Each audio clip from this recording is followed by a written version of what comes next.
Okay, I didn't have a chance to double check my work on this, but let's hope I did it right. First of all, the equation of this thing right here is the equation of an ellipse. I want to go here. Centered at the origin, where the A value is 4. Length of the major axis is 8. That's beside the point. We want to revolve the area surrounded by that ellipse around the line y equals 4 and then around the line x equals 4.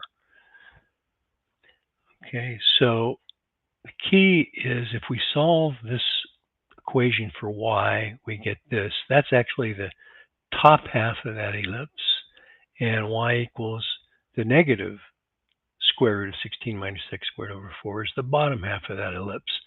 And I would recommend using the washer method.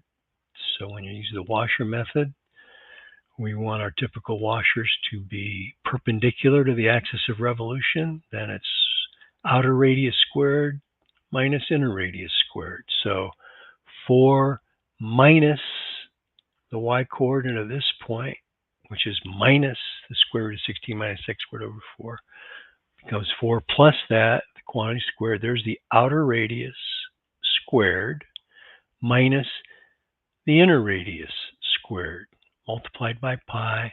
Going from -4 to 4, you could probably double from 0 to 4, get the same answer. If you actually multiply all this stuff together and simplify, you get this. And you might realize that this is the equation of a semicircle, top half. And so we could actually find the area of that semicircle and multiply by 4 pi, and it looks like that's an exact answer.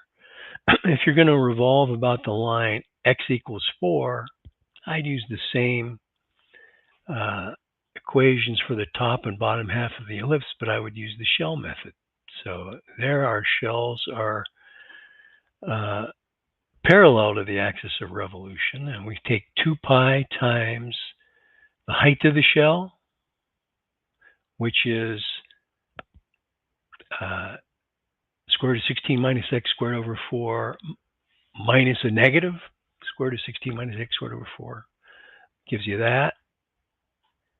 And then times the average radius, which is the distance from the axis of revolution to the center of the shell, where that's an x coordinate. So 4 minus x is the average radius. And amazingly enough, it looks like they have the same volume. If I did that correctly. There you go. Hope that at least gave you some idea. If you have any questions, post a comment.